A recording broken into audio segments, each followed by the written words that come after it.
Chevy Volt is in the news this week, and I think this is the first time I'm mentioning Chevy Volt, but I'll tell you why this news is important, really beyond the brand of Chevrolet. Also, a gas company is making an appearance in the news of an electric world. I'll tell you why. And I also am going to stand corrected about something I mentioned yesterday that wasn't really true, so I just wanted to set the record straight, and all of this is coming up next. Taking over the world, electrifying the world, electric.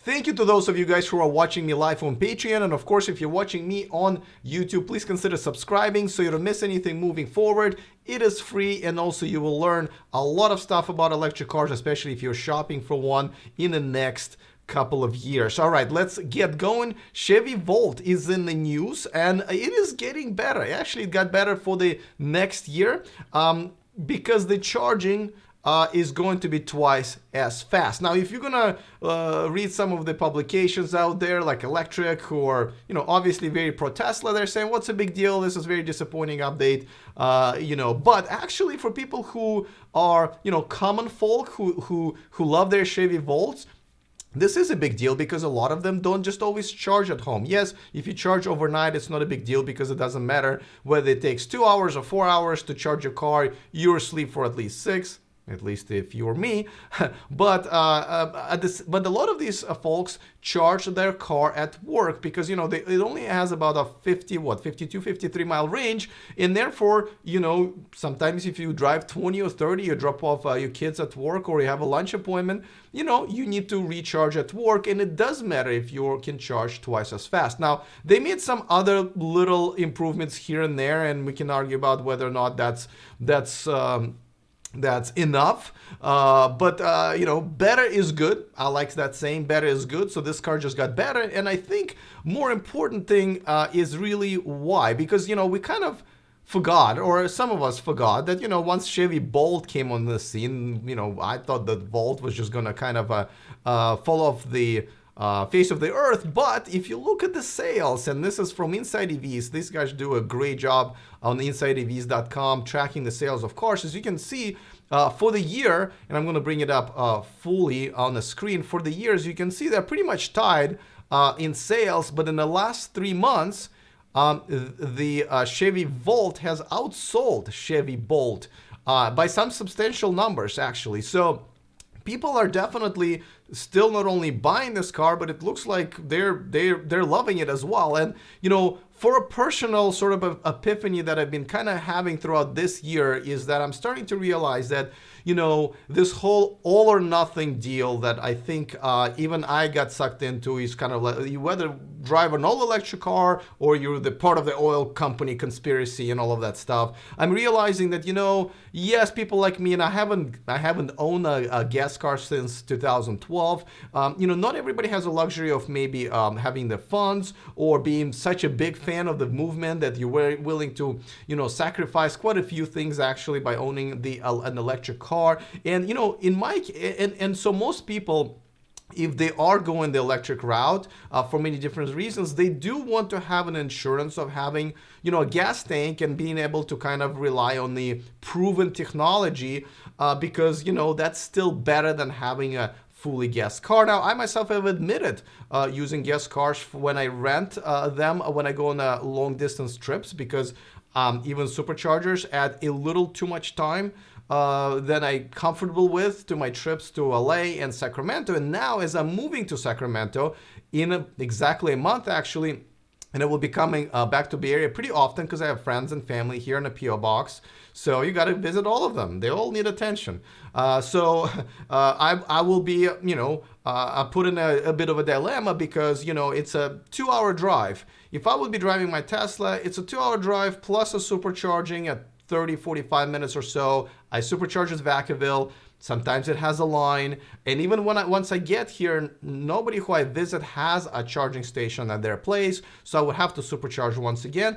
It will probably add 1 to 2 hours, or even maybe longer, depending on lines that might be at some of these superchargers, to my weekend, and I don't want that. So I'm actually going to shop for a gas-powered car, possibly as my commuter car back to the Bay Area. Of course, I would like a plug-in hybrid, but it might end up being just a fully gas car, just because I gotta do this because I still have my day job and I have to do this channel. So overall, good. I might do that. By the way, if you have suggestions for which car I should get, I would prefer plug-in hybrid.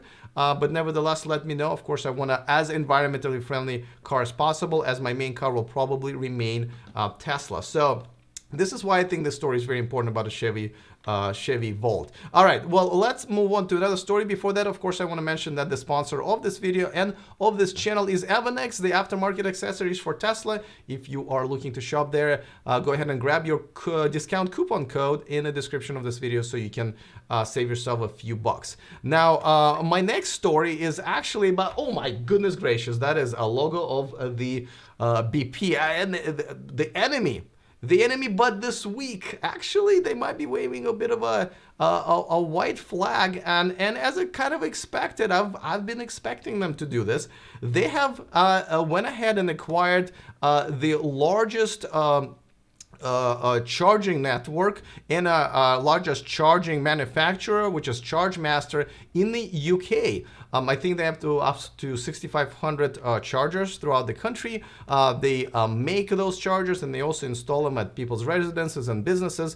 And this is not the first time that happened already. As if you remember, Ionity, this is a kind of a supercharging network answer in Europe by Volkswagen Group, BMW, Mercedes, and a few others, including Shell. Yes, the oil company Shell is one of the investors into this one. So it's really not the first time that this happened. But of course, this is a big deal. You know, the oil companies are obviously realizing that this is not something you can stop. This is not something you can kill. Electric cars are here to stay.